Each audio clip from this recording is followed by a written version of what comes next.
Hey everyone, good evening. Welcome to Pints and Podcast. Just wanted to give a little overview of housekeeping rules, some things to expect for today, and then we'll get into our topic. Rule number one, we might have technical difficulties. We have another person working behind the scenes, so we'll try and keep this as smooth as possible. So thanks for being patient with us.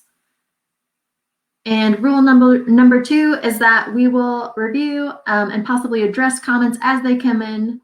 So keep on commenting. We will get to them, but there might be a slight delay from the time that you comment to the time that it pops up on our end. So please keep giving us your feedback and your questions through the comments.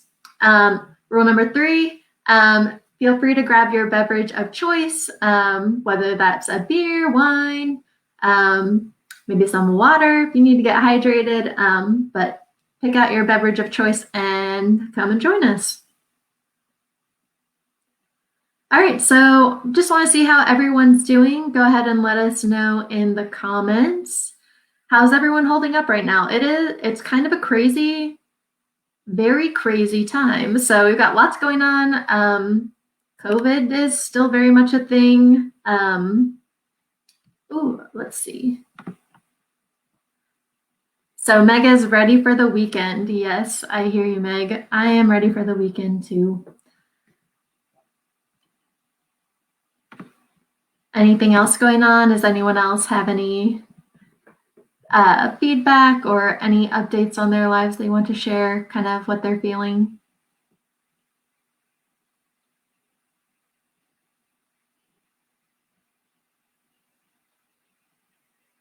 No? Okay. All right, so I will go ahead and tell you about me. So this is Pints and Podcasts, and I'm Erin. I'm one of the programming co-chairs for YNPN Orlando, with Young Nonprofit Professionals Network. Hey, Merlene. So she says, kind of over the quarantine life. Yes, agree. I think everyone can relate to that right now. Before I tell you about myself and a little bit about my background, I just wanted to also preface this conversation. And today was John Lewis's funeral. He was a congressman and civil rights leader, and he wrote a really beautiful eulogy, which was featured as an op-ed in the New York Times. And it's called "Together You Can Redeem the Soul of Our Nation." And we highly recommend you check that out. Especially because today's talk is about diversity and teams. So if you check out the comments of this video, you'll be able to see that op-ed and hopefully be inspired and just gain a new perspective. So we encourage you to check that out. Alrighty, so before we dive into the TED Talk, which was our topic for Pints and Podcasts, I'll tell you a little bit about myself. So I hosted Pints and Podcasts 2 months ago now. So I'm back if you were here last time, and hello if you were not here last time. I'm currently the program manager for the Down Syndrome Foundation of Florida, and I also serve on the board of YNPN, Young Nonprofit Professionals Network. And I've been working in the nonprofit industry since 2014. I started at Feeding Children Everywhere, and on the operations side of things, I was at the Boys and Girls Club for a little while, working in database and with the development team. And now I find myself in programming with the Down Syndrome Foundation. And I have been there for about almost 2 years, actually. I'm a couple months shy away from 2 years. And then on the personal side of things, I have an awesome husband, Mesh, who's like the only person that I've been seeing throughout all of this. Really, we've been trying to keep our contact with other human beings to a minimum. So we're both keeping each other sane and insane at the same time. I'm sure plenty of you guys can relate. And what else? Usually, if COVID wasn't happening, I'd be playing Ultimate Frisbee right now. This is usually our main season, but unfortunately that is not happening, but for good reason. So not focusing on that right now. And then if you were here last time, I I was fostering a cat, Sully, but he happily has found his home and has been adopted. So we're really glad that Sully has his forever home. So that's me, and we'll go ahead and dive right into our TED Talk topic for today. So the topic was How Diversity Makes Teams More Innovative by Rocio Lorenzo. So about the talk, the question she posed was, are diverse companies really more innovative? So Rocio Lorenzo and her team surveyed about 171 companies to find out, and the answer was a clear yes. So in this talk, it'll help you build a better, more robust company, and Lorenzo dives into the data and explains how your company can start producing fresher, more creative ideas by treating diversity as a competitive advantage. So she comes at this with a perspective of you should invest in diversity because it makes your business better. And obviously there are several different angles to approach diversity, but that's kind of her argument for diversity. So about the speaker, this is Rocio Lorenzo. She's a partner and managing director at the Boston Consulting Group based in Munich. And for the last 15 years, Lorenzo has worked extensively in telecommunications and media, advising senior executives across Europe and the US on strategy development, growth programs, and large-scale transformations. She leads the telecommunications growth topic worldwide. In 2015, Rocio was named one of 25 female business leaders by Handelsblatt, HuffPost, and Edition F. She is the author of several studies on diversity, including The Mix That Matters, Innovation Through Diversity, and she leads the Women at BCG initiative in Munich. So that's the speaker of this talk. And I'm kind of going to go into an overview of what the topic or of what the talk covered. If there are any questions at any point, feel free to throw those in the comments. And then we will get into some questions after we cover just a few of the overview points. So when Rocio was at university, she had this misconception that diversity was something that would happen naturally over time. It wasn't something that had to be proactively created. And then after entering the workforce and moving on from university, she realized, I'm the only woman in the room. So while it was about 50-50 at university as far as the way gender was comprised there, she felt like she was one of the only women represented at her company. And then the leaders around her, they saw diversity as something to comply with out of political correctness, or best case, the right thing to do, but not as a business priority. So they just didn't have a reason to believe that diversity would help them achieve their most immediate or pressing goals. They were focused on hitting the numbers, delivering the new product, and the real goals, as she calls it. So that led Rocio to ask some questions like, is that really the case? Like, is diversity just a box that you should check, or is it really effective in creating innovative new products? So she said, are diverse organizations really more innovative? And can diversity be more than just something to comply with? Can it be a real competitive advantage? So to find out, they surveyed 171 companies in Germany, Australia, and Switzerland, and they're expanding that study to 1,600 companies in 5 additional countries around the world. And they asked those companies that they surveyed 2 things: how innovative they are and how diverse they are. And how innovative they are was measured by how many ideas were translated into profitable products, and how diverse they are was measured by 6 different factors, including the country of origin, age, gender, and other factors. And the data in their sample showed that more diverse companies are simply more innovative, period. Like, it was very clear, their results. And then she went on to wonder which of those 2 things came first. Did diversity lead to innovation, or did innovation lead to diversity? So that part was not as clear, but what is clear is that the more diverse a company is, the more innovative they are as well. So it's fair to assume that it works both ways, diversity driving innovation and vice versa. And then several of those companies that they surveyed reached out after the study and said there was room for improvement, but that they weren't that bad. However, typically they would only have 1 woman on the board. And the data shows that they found in their study was that for gender diversity to have an impact on innovation, you need to have more than 20% women in leadership. Only then will you see a clear jump in innovation revenue to above average levels. So at this point, many of the companies had failed to achieve that level of balance in their leadership with significant numbers.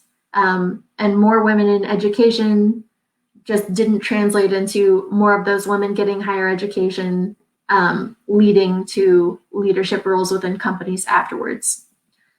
So the recommendation was to set measurable targets. So at least 25 to 30% women in leadership. And to reach that target, it comes down to two decisions: who to hire and who to develop and promote. So her suggestion is not to do it just to check a box, but because it truly makes your organization better. And by embracing diversity and a diverse talent, we're providing true opportunity for everyone. So that's kind of our overview of the talk. So are there any questions before we move on to kind of our discussion notes? I'll give it a couple of seconds here for anyone who has a question on anything we covered so far.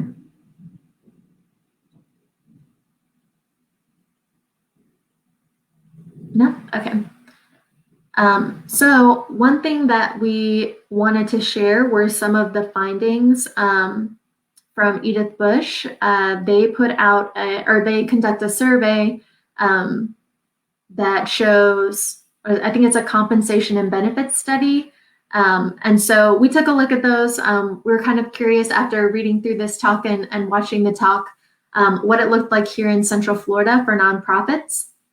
And we looked at a couple of different metrics that they presented. So one was for nonprofits in Central Florida, the CEOs were divided like this. This is the difference in earnings between men and women.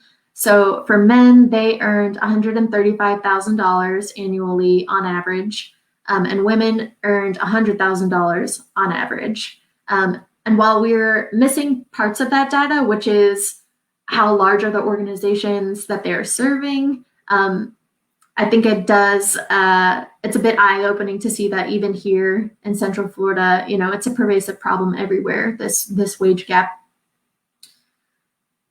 And then as far as race goes and representation, there are 139 CEOs that took part in the study from Edith Bush, and 125 of those were white. So out of a total of 139, 125 CEOs were white, which is pretty incredible as far as how it just completely differs from what our population makeup is. So those are some pretty glaring areas for improvement as far as diversity goes. All right, so we have a couple of discussion questions. Where do you see opportunities for your organization to embrace diversity? So I'll talk a little bit about what the foundation has talked about doing. We're a fairly small organization, and we utilize like Google Forms and Sheets for collecting information from our members and participants. And we've realized that we have not been collecting any information on race. And previously, I'm not sure what the thinking was, whether it was like, we don't care about that if you're, if you're wanting to be a member with us, or like that's, not something that they wanted to measure when they first started out. I'm really not sure, but it also prevents us from seeing where the holes are. And if we're missing different races that, could be benefiting from our services, and maybe there are things we could be doing to be more inclusive and more welcoming. So that's something we've talked about doing, is going back and collecting that information so we can see where the holes are and what we can be doing to improve.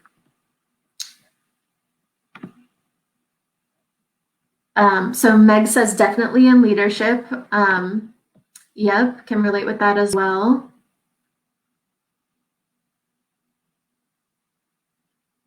Does anyone else have any opportunities for your organization to embrace diversity?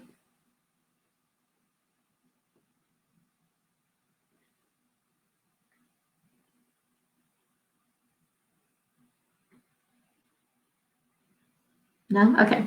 We'll move on, but if anyone comments, we'll jump back to it. So I have a couple of other examples of that. So at a previous organization that I worked for, one of the people in leadership did not take meetings one-on-one with women. It was a personal choice to do that because they felt like it wasn't appropriate to them. And this was someone very high up in leadership at this other organization. And I think what they didn't realize was that they were shutting women out of the conversation. So if you can have a one-on-one conversation with another man, but you won't do the same with a woman, then you're leaving them out of the conversation, and there's less room for forming those connections higher up in the organization. So that was a big area that I saw for improvement at a previous organization. And then also, there were mostly women at the organization, and also like in positions of leadership at the organization, but the board was entirely male.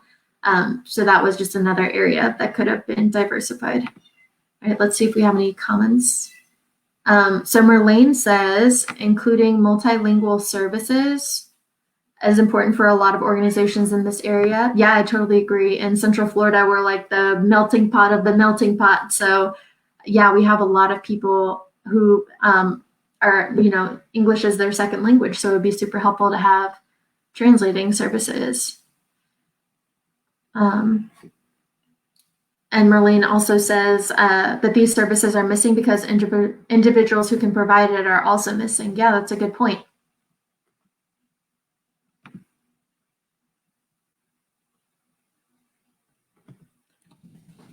All right, so I'm hearing that there's a strong lag as far as like the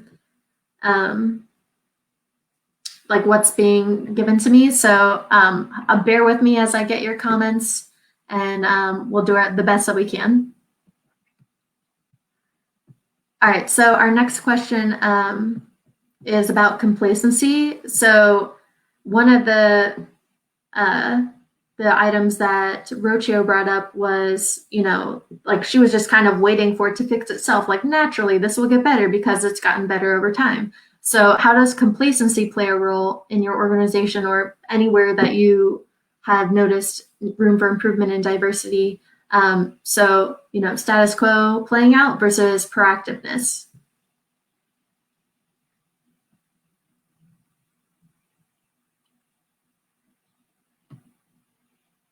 I will say that once the issue was brought to the board's attention, like maybe they didn't notice that they were all male because they were all males, but once the issue was brought to their attention in that previous example I gave, there are now multiple female board members. So once the issue was brought up, they did make amends to make it better. And while it's definitely not perfect, it's on its way to getting better. So I think that's a good example of being proactive, like raising an issue. Maybe leadership isn't being proactive, so we as employees need to be proactive in raising these issues.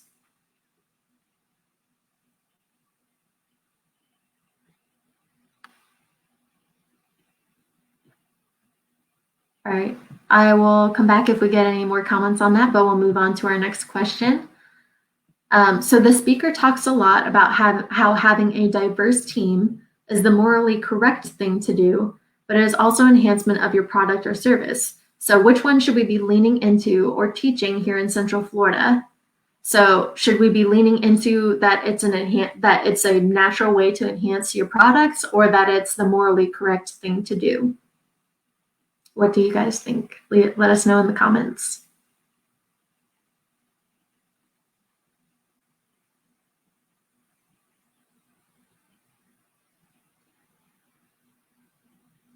Yeah, so our Meg, our board chair, can hop right on. Go for it, Meg. Hi, can you all hear me? I can hear you. So hopefully they can. Sorry, I had to change locations. There's a storm happening, life coming at everyone full throttle. So yeah, this is actually something that I personally think is really important when we discuss diversity and innovation and just making sure that we are opening up the value for everyone to be at the table and to be present in decision making. And I really internally feel it should be a moralistic leading component because a lot of the discussions in the for-profit world, oh, can you hear me still? Mm-hmm. Okay. A lot of the discussion we have in the for-profit world is using business models to justify moral decisions.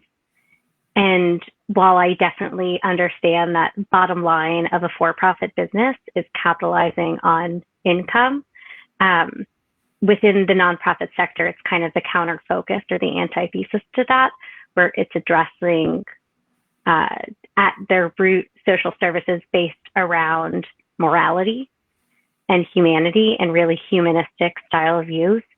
So really making sure that we're being accountable humans and adhering to accountable moral guidelines, I think should be the driving factor. And that because you are creating a space where everyone's welcome, because you're creating a space where everyone has a seat at the table, because you're creating a space where everyone's seat at the table has value, has voice, you are by default creating a better environment, a better space for production, a more innovative sense of product, a more innovative workforce, a supported workforce.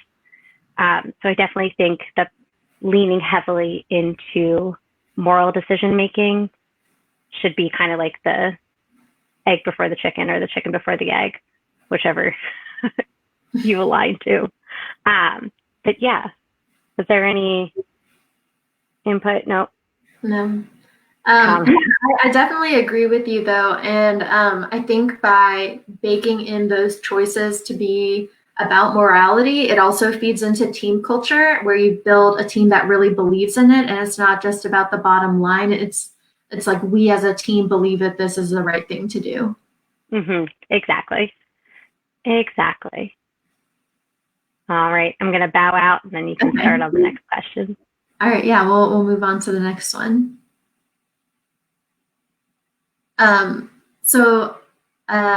This intentionality, it comes down to two decisions: who to hire and who to develop and promote. So what policies does your organization have around intentionality behind diversity, hiring, and promoting?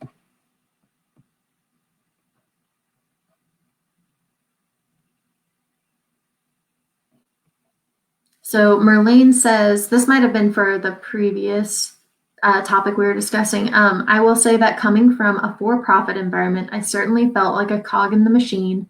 And upon coming to nonprofit, there is this focus of building a team that supports one another instead of one that just produces. Yeah, that's well said.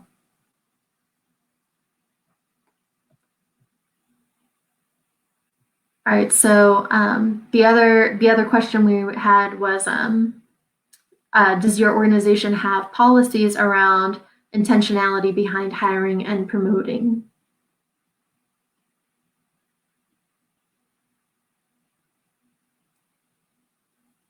I'm actually not sure if my organization does. That's something that I'm going to be asking about. So I'm glad that we had this as our topic. Like I said, we're very small. I'm the only full-time paid employee, so I'm not sure if that policy exists. But I would be curious if it does, and I think it should. So Meg says, a previous organization I worked for readjusted their educational requirements to make sure that they weren't creating barriers for those applying. Awesome. Yeah, that's great.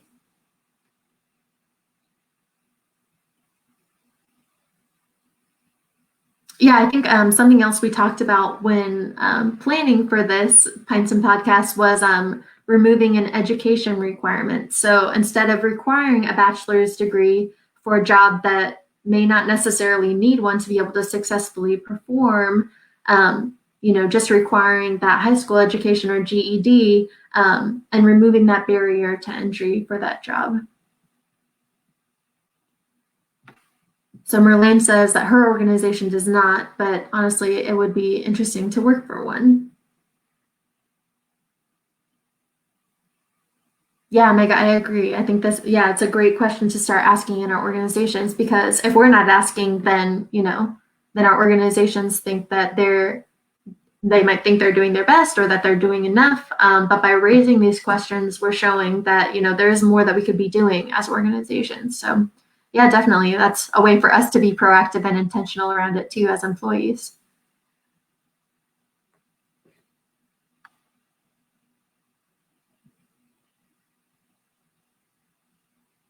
And then another question that was raised, I'm not sure if there's a banner for this one, Meg, but was why shouldn't organizations post to other types of job boards? So many companies will post to Indeed, and most people have an Indeed account.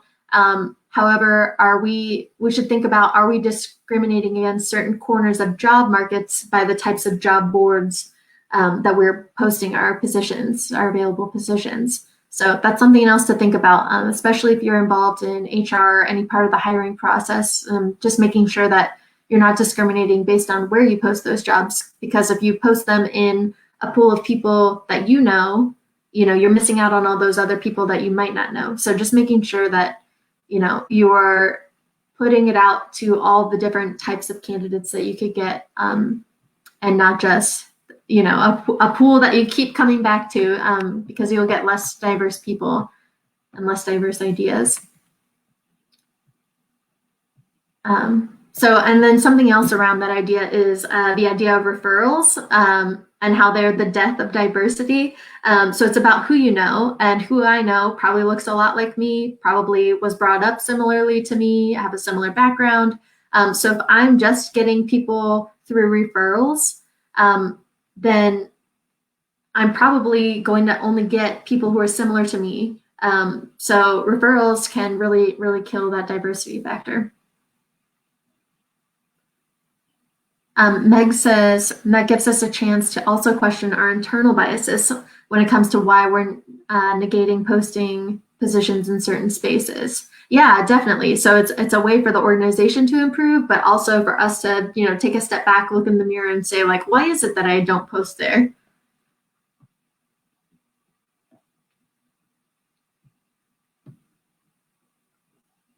All right, so on to our next question.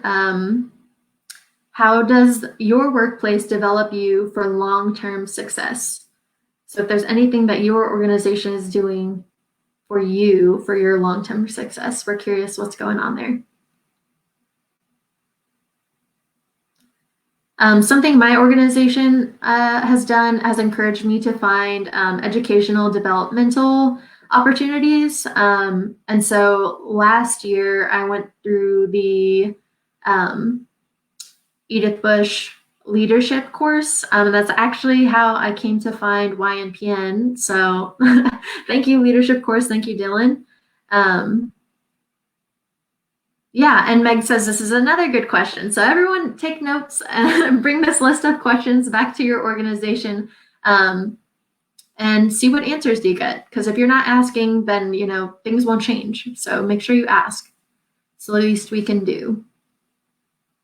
But like I was saying, so my organization encourages me to find at least one opportunity a year, as far as like something that mixes networking and education, just some sort of development opportunity. So does anyone else, which they fund kindly. Anyone else have any other items of development that they are provided with?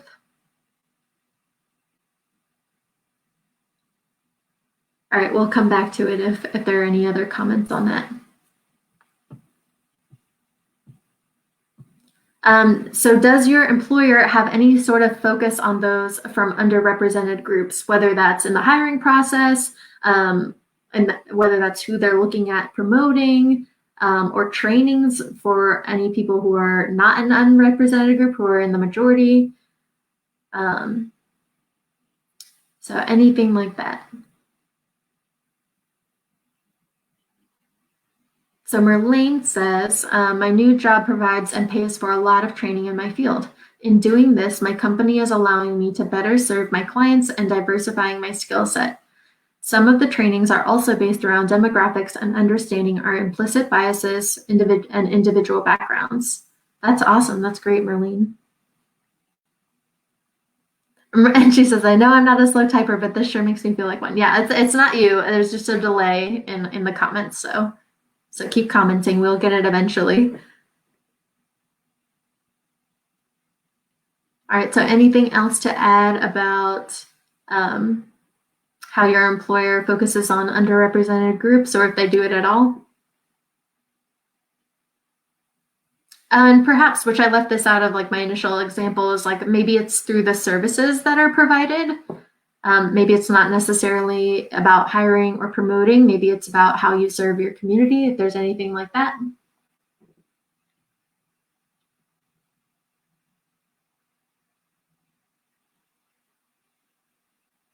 Being at the Down Syndrome Foundation of Florida, the majority of our programs, are directly serving people who are unrepresented in the disability community. So, yeah, programmatically, yes, that very much aligns. But again, like I was saying previously about hiring practices and if there are any specific policies in place, I'm not really sure if that exists, and that is definitely something I'll be asking after this.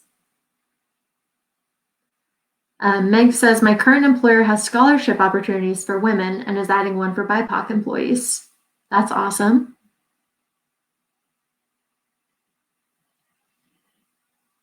Scholarships, there's going to be a huge delay, so forgive me, but scholarship opportunities like for higher education or like development opportunities within the organization, like what kinds of scholarships?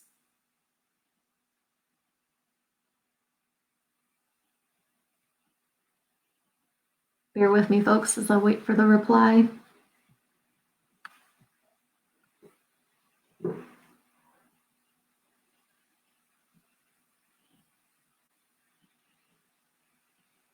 Mm-hmm.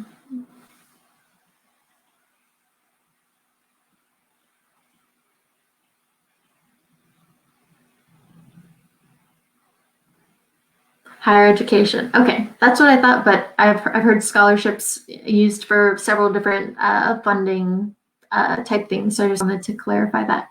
That's really interesting. I'll have to inquire about that also. What else? Does your organization have any mentorship programming for minorities? So BIPOC or women or any other minority that I might be missing?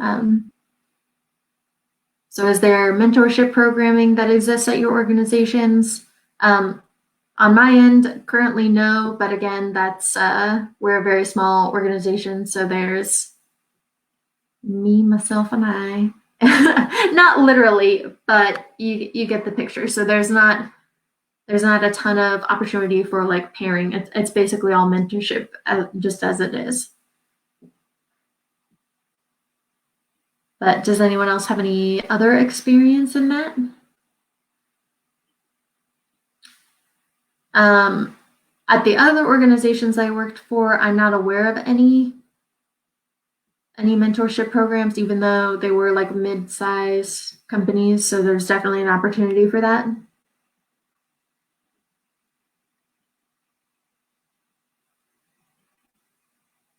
All right, we'll hop back to it if we get any other delayed comments. Sorry if you commented and I don't see it yet.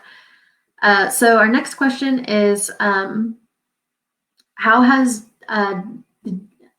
the diversity in your workplace innovatively solved a problem or created space for someone? So how have you seen diversity leading to innovation, in action?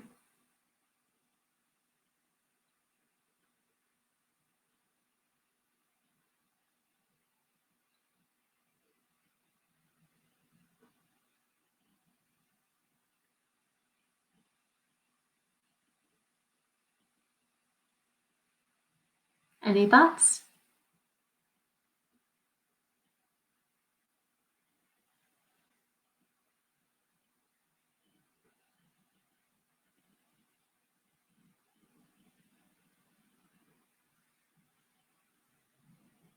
I will say that this is Meg says this is such a good question. Yeah, so at the foundation where I am, we have a work program.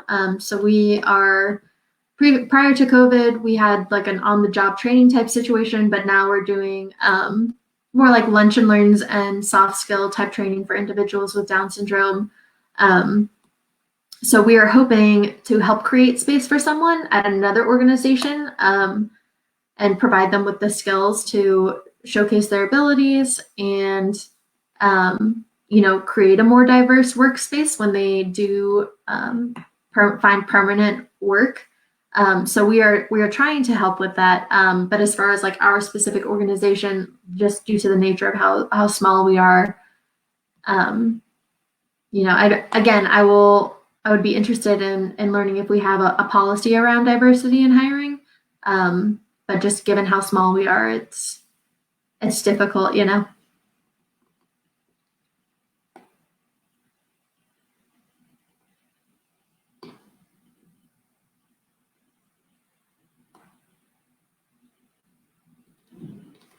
And I'll also say that the Boys and Girls Clubs, if anyone is not familiar, is very racially diverse, including at the headquarters office. So I think that because of that, they're better able to serve the community. And many of them are like club members, so like they went through a Boys and Girls Clubs or like went to a club growing up, so they understand the backgrounds of the people that we're trying to serve. Let's see, Meg says, an organization that I used to work with, because they made their workplace representative of the clientele they served, were able to negate problems head on before they affected the organization because of the enhanced perspective. Yeah, so she's basically said what I was trying to say, but in a much more eloquent way. So yeah, it's when you have your organization made up of people, of the same people that you're looking to serve, you can way more effectively address the issues and ultimately have a bigger and better impact.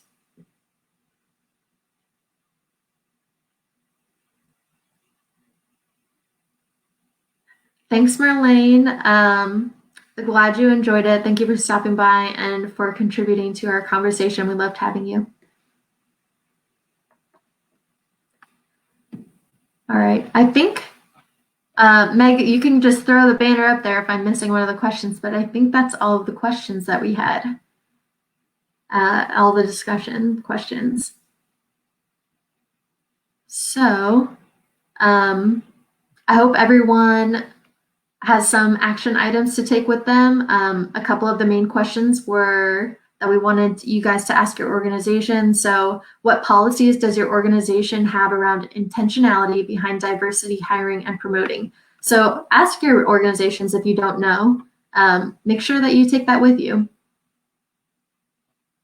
And also talk to them about, the morality behind diversity and how that can be a huge asset to the company as well.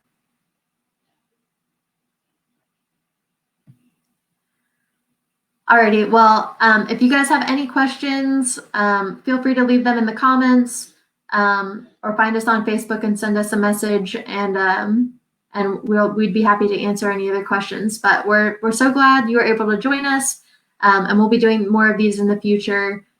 So thank you guys, and have a good one.